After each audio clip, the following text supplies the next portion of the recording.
Welcome to Software Leaders Uncensored with Steve Taplin.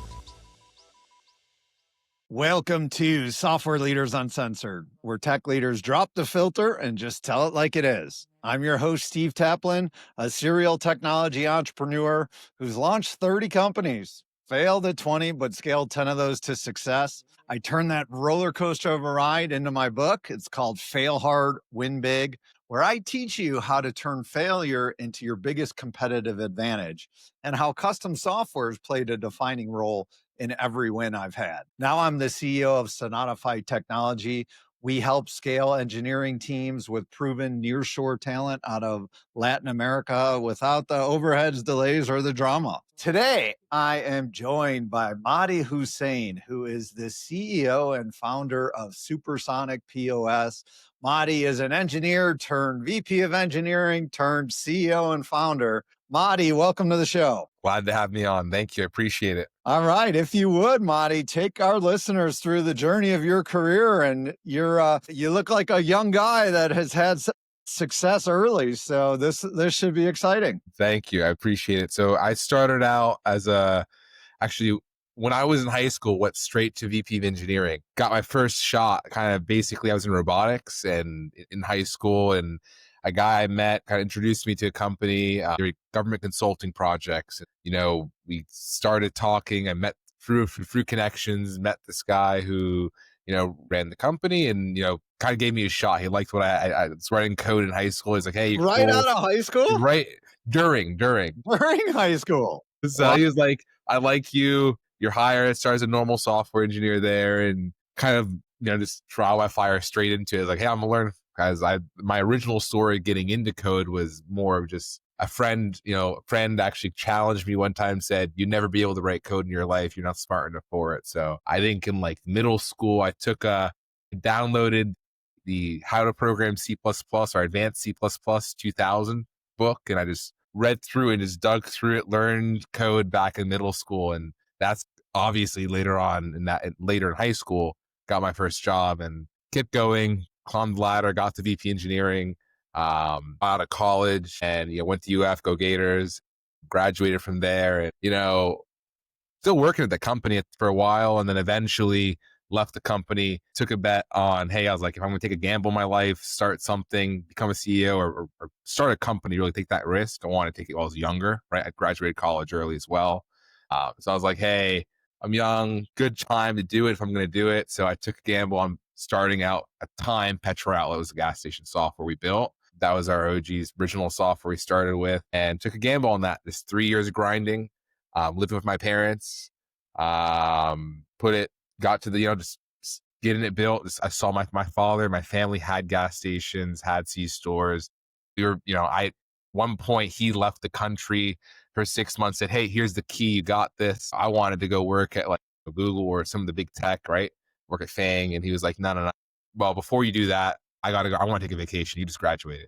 Took over his stores for 6 months. And during that, got to see the problems and the struggles of running a store. He came back and said, so how was that? I said, it was horrible. And he says, well, if you want to do this, build a software, let's make it better. And so him and I kind of went at it. We built a software together. He was kind of had the connections, had the experience, been in business for over 40 years. And me, my 6 months of experience, we kind of kept going. I built the software for 2-3 years, living at family home and just building it out. And then, took it live. I bought a store, actually. I bought a convenience store 2 years after building the software, called Milk and Things, right?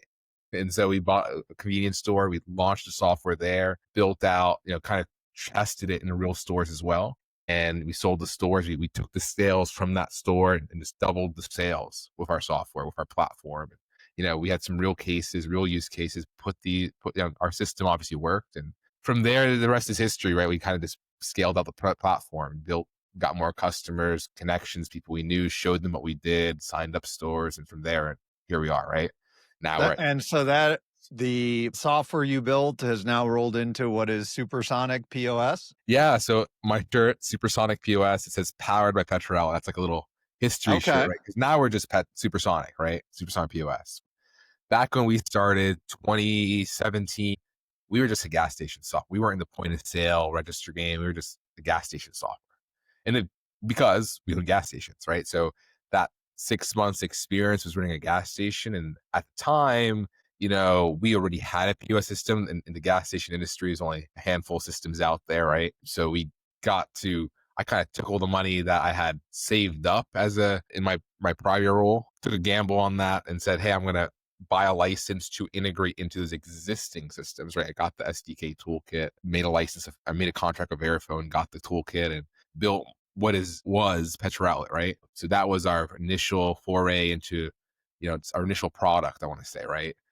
What So a yeah, cool story. So you literally got your first robotics engineering job while you were still in high school. You graduated college early. You partnered with your dad to create what's now Supersonic POS. Congrats. Phenomenal story. Inspiring story. Tell us more now about Supersonic POS and what you guys do. yeah. So we're a platform for really any store at this point, right? We started off as just gas stations, C stores. We then got into more like liquor, smoke. We kind of just grew to general convenience retail, and then from there, and kind of what we've seen in the world, like you go to a gas station now, there's food in it, right? You go to Wawa, you see any Wawa has hot food in the same gas station, right? So we got in quick service food. We got into just kind of expanded our verticals. Really, we're just an all-in-one point of sale platform, management platform for any convenience retail store or quick service store. So we do payment processing, we do point of sale, we do, payroll integrations, the whole 9 yards, right? We have AI integrated to the platform now. It's a full management platform, all cloud-based. You can just download an app, see your sales. We put cameras over the register, loss prevention, you name it, inventory, all of it. Now, Full platform. are your clients typically non-franchise based stores? Yeah, so we focus on what I like, kind of what we had, right? It's a sub 20, sub 100 store, really mom and pop owner. That's what we like to focus on, the mom and pops of the world. And I feel like they're the most underserved and ones that need it the most, right? And that's kind of why we focus on building an all-in-one platform, because they don't have time, energy, expertise to go and do an API integration to 3 tools. And what's an API, right? That's kind of the response. So it's I was like, going to say, what's the tech knowledge of mom and pop convenience stores? They probably probably don't care how it works, just needs to know that it works and it's made easy. and that's exactly what it is, right? I look at it as like my father. He's well in his 60s now, and he's tech savvy for his age. But that's the average C store owner is not in their 20s. That's all I'll say. They're very it's an older industry. And yeah, you see some younger kids taking. What's kind of interesting is to see the younger folk take it on from their parents. We do see that, and obviously it's getting more savvy, and it is some more tech expertise coming in gradually, I would say. But it's for the most part pretty non-tech savvy folk, and they'd really just want that Apple experience, easy to use, just make it simple. But at the same time, they want that kind of Android level of customization where so it's a very tough balance we find. Like, hey, I want it to work like an Apple, but I want that ease of use. But at the same time, I Right. want, oh, can I make this button purple and put a picture here? And I want to move this. And they want everything, right? They want everything to be exactly the way they want it, because they want to be intuitive, and speed is everything in the convenience industry, right? They want you walk in, you want to walk out. You're not trying to sit there for an hour at a C store. So Tell us about some current projects you're working on. we're working really hard on our, analytics automation platforms. We just finished a Davos sales tax integration. Just did we're launching AI integrations. So we have a lot of cool things such as like automatic pricing, automatic naming, automatic categorization, and cleaning up. So one of the biggest problems we'll see in a store is like, they have a massive database. These stores are selling 30,000 plus SKUs, and you can imagine mom and pop stores don't really have that very well categorized or consistently categorized, right? Or I maybe picture it in like file cabinets on paper in the back room. it's if it's even in that setup, right? It's usually on an old Casio with one department category, taxable or non-taxable. And that doesn't really give them much reporting flexibility. And so they come to us with that and like, so I want to take that and now I want to know the reports, right? I want you to break it out for me into beer, wine, liquor, cigarettes, cigar. They want to break that all out all of a sudden. And I don't have any categories to work with. I have just raw SKUs, right? So being able to backtrack that and use AI to kind of like, we have built obviously not just that scale, just as we have enough stores in the platform, enough data to build off of and build our own kind of ML stuff and data analytics stuff on our end as well, and kind of merge those and marry those together. Being able to take our own data sets and merge that with AI to be able to just take raw SKU data and break that data up that's just so generic and actually make departments up for them and suggest basically how to run their business at a certain level, right? Gotcha. So we just launched like AI product recommendations. Hey, we see in this area you aren't selling, like this is a hot seller SKU for your market. And so you don't sell it. That's not on your shelf today. So you should go buy it and sell it. Well, tell us about your engineering team that pulls this off for all these different stores. They're amazing, right? So shout out to them. Historically, I built the platform myself. So up until maybe 2-3 years ago, it was just me. Solopreneur. Until then, in terms of engineering team, we really focused on scaling out from the rest of the team, right? From the just more operational. And that's always my opinion on growing a company is kind of the split cell model, right? Like if you as a CEO can't do everything yourself, I feel, or not have knowledge of everything yourself, that's very detrimental to a degree, is just being aware of this. Is obviously you can't be the expert at everything. CEO is kind of going to be a jack of all, right? Master of none, or maybe master of one, I like to say. And then from there, now obviously I can't to forever build the whole company, run every balance codes. Last 2-3 years, we've really grown our engineering team. We've hired over 6 people over the time, and now all US based engineering, local here in Tampa, that we just recruited people and trained them and kind of worked on that split cell model. Just train Now, them. are you guys in office? So you're hybrid. We're in Okay. hybrid model. So yeah, 2 days a week in the office, rest of the week from home. So we're a nice little hybrid model we have here. Gotcha. And so hiring engineers, especially you're a guy who built this platform yourself. It's your baby. And sometimes it could be hard to let go and let engineers come in with fresh ideas. What do you look for? What traits? How do you go about bringing on engineers to your team? I think the most important to look for is problem solving and kind of flexibility. A lot of times, we've worked with different people who maybe are different, even other candidates who come in and they're very too focused on, spending time thinking about the problem. And that's not to say, you shouldn't think the problem, because, speed without alignment is expensive, right? Being able to work on the problem and dissect it before you build it's huge. But I think we look for people who are, who aren't micromanaged, right? We don't like to hire people who micromanage or need to be micromanaged. We want people who just, hey, here's the code base, here's the problem. I look for ownership. I give you a feature and you just build it out yourself, right? And your understanding of the system that you can self-direct is huge. And from there, just general problem solving, right? Being able to approach the problem and having not only varied knowledge, but the ability to solve the problem without having to memorize an engineering pattern. I feel like a lot of engineers kind of memorize, they did the Gang of Four book, and then now a hammer is everything is a solve with a hammer, right? And that's not, there's more tools than that, right? And there's specialty tools out there that be a little creative. Actually, some of the best people I've ever worked with were not even computer science backgrounds, they're like math backgrounds or physics backgrounds. Amazing engineers overall, because they didn't rely solely on that computer science background. They were focused on just an excellent problem solving foundations. I think that's one of the biggest things to look for. Interesting. So tell it, what tech stack is your platform built on, and why'd you choose that? Node, Apollo, TypeScript. I love GraphQL and TypeScript really as a whole, because it kind of, one of the biggest things in a smaller company versus, obviously a large company, testing is important, right? And having the ability to have reliable code that builds and works every time, right? I think the beauty of GraphQL and TypeScript, that together kind of brings what I like to call static type. It's like dynamic typing or static typing, right? So that static typing comes in and solves a lot, or I should say reduces the needs, like the mix of schema and static typing reduces the need for a strong, for the amount of tests, I should say. So obviously testing is still important, right? And there's definitely integration tests and whatnot, but being able to reduce the amount of maybe leaving or actual CD, I'm not sure CD, sorry, actual tests that you do at the individual level, just being able to look at more grouping and integration testing, because you're relying on some of the static typing and the schema is there to reduce the amount of testing that's needed. So it helps a nice balance between still doing testing, but at the same time you have that, you're able to move faster, but at the same time still have some testing and to rely on. Gotcha. So you're a young guy. I'm an old guy. I've had my bumps and bruises and lessons I've learned and how I've taken failures and learned how to make those into successes. What's a brutal lesson you wish you would have known earlier in your career?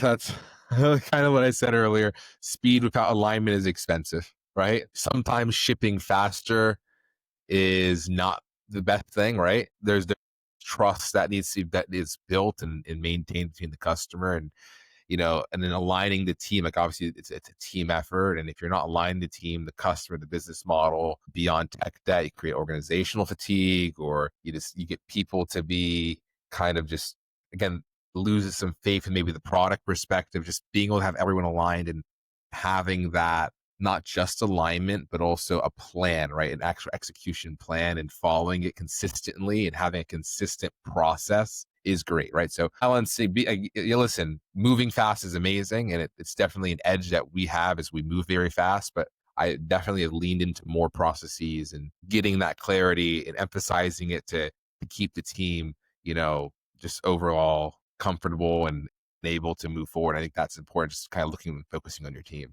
What's one of the biggest challenges you're facing now? Kind of think when you pick up a system or when you work at a new company or new code base, even it comes with a hat per se that you need to wear, right?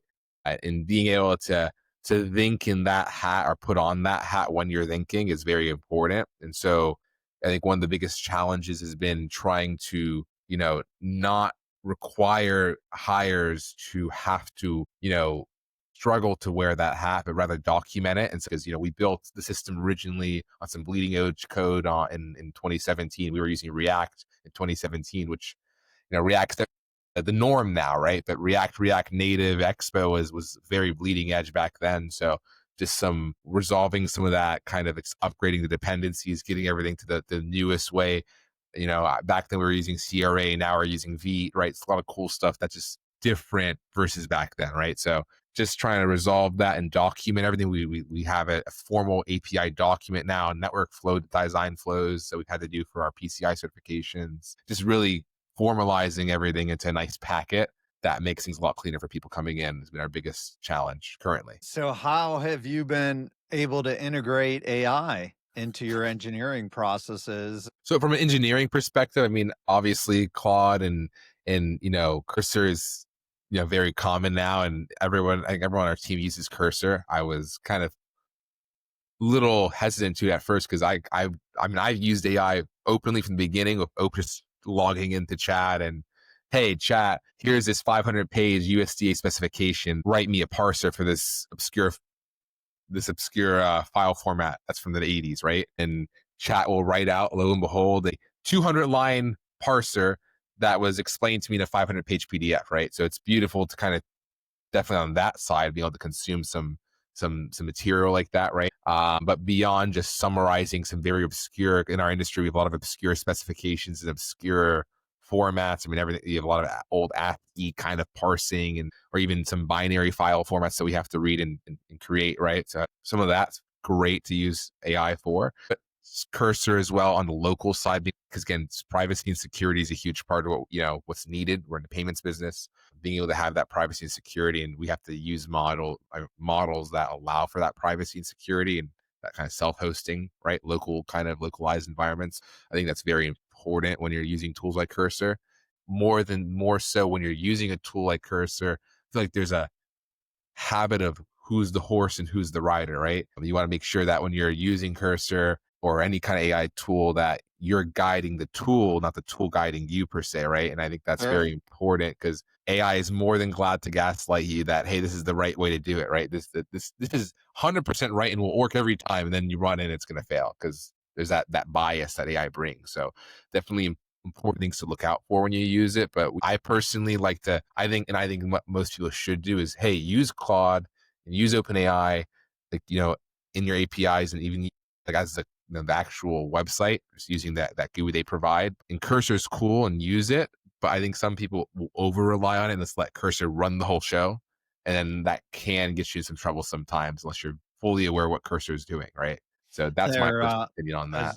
Generative AI and agentic AI started to make way a couple of years ago, there was this belief that software engineers won't be needed anymore. And fast forward to where we are now, there's the realization that they're great tools for productivity. But just as you said, they need to be guided, they need to be led. They can, I think it's evolving the engineering role, but I think it's been proven that engineers aren't going anywhere. I think it's personal opinion. I think it's definitely made it a lot harder for junior devs in the I definitely industry. agree.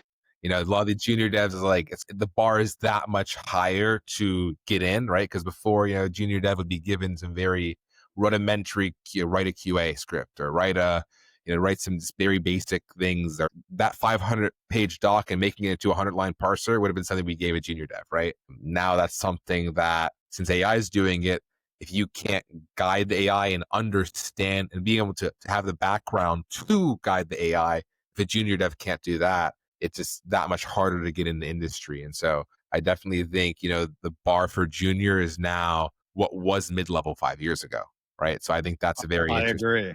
So what advice do you have for fresh college grads and, those engineers that are struggling to get their first 3 to 5 years of experience? I still think the same thing I would have said 5 years, even looking at my own background, is having your own projects to show is huge, and just trial by fire, right? Like when I first started coding, it was C++, and C++ now is still used, of course, but do we see as many jobs for C++, right? In my first project was something I was passionate about. It was building a game engine. I built a game engine, and that taught me vector math and physics and all linear algebra, but also taught me, multi-threading, right? That was a very interesting learning, multi-level, multi-threading and pointers, and very low level. Again, you learn stacks, queues, all these different parts, right? You learn the data models, you start reading, command-based architecture, all these different architectural models you can design code in. It was just that you start going down these 6-hour rabbit holes, learning one little thing. Another day you're learning about, bcrypt and how to do password hashing and salting. And each day you're learning something different, right? And I think that's important, is if you don't just go all in and build something and have an actual portfolio on your GitHub or something of that nature, it's very hard to get in unless you have an actual project and you can speak to that project at a more practical level, right? Because at the end of the day, we're engineers, right? And a big part of engineering versus science is the theory versus the practicality. And if you aren't able to practically take that book knowledge and apply it, it goes back to what I was saying about problem solving being the biggest skill to look for. And if you aren't able to solve a problem using your science knowledge, it's that much harder to get a job. So that's what people are being hiring engineers for, right? And I think it goes to business as well. Why do we build software? Not just to build software, but to solve people's problems in the day-to-day use. I mean, businesses don't pay for code, they pay for problems to be solved. And I think that's the biggest thing to look for when you're trying to build something out. And same thing to trying to get hired, right? If you aren't able to solve that, communicate, dissect what they're trying to break at what the interviewer is trying to ask you, and break that down into an actual code or an actual approach, you'll get lost and steered it on the wrong path. And that's very important, just taking what they're saying, dissecting it, and then being able to work it through. Mahdi, thank you so much for getting uncensored with us today. Really admire how you're a child prodigy, made stuff happen early, took the family business and excelled it into a whole new venture that you and your dad co-founded together. My hat's off to you. And it sounds like you're got some great things going on with Supersonic, what you're doing. Before we wrap, what's some no BS advice you have for tech leaders out there who are trying to build, scale, or even just survive? When I started, my goal was 10K a month revenue. And if I made a promise to myself when I started the company that if I couldn't get to 10K a month revenue within 3 years of launching the company, I would just, that's it, drop what I was doing, go work somewhere. That's it, I'm gonna work as an engineer. All right. And I remember my 37th month, I hit 8K revenue. And I was questioning, do I want to stop this or not? And then 138, I said, let me try one more month. And I made it to 38, the 38th month. And that's when we got 11K all once we got one big client. And I think that's to show that at the end of the day, one of the biggest things to do is just keep pushing and, obviously draw a line for yourself, draw goals and draw objectives. Whenever a lot of times you're almost there. And that's the big thing, is just push a little further and don't give up. So that's my general advice. Great advice, Mahdi. Thank you so much. That's it for this episode of Software Leaders Uncensored. I'm Steve Taplin. If you enjoyed the show, go ahead and hit subscribe. If you didn't like it, I'm just going to have Mahdi hack into your systems and give all your info to your competitors. Remember to fail hard, win big, and always build what matters. See you next time. That's a wrap. Another great episode of Software Leaders Uncensored. Thank you guys so much for listening. I really appreciate it. It's a lot of fun doing this show. I love talking with great tech leaders. As a side note, if you're interested, check out my new book, Fail Hard, Win Big. This is the story of how I built 30 companies, failed on 20, and turned 10 into multi-million-dollar wins.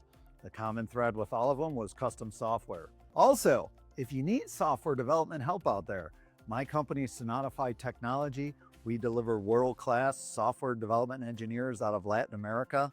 We have a solid track record of helping companies launch better products and faster. Thanks again for listening. Appreciate it and appreciate you.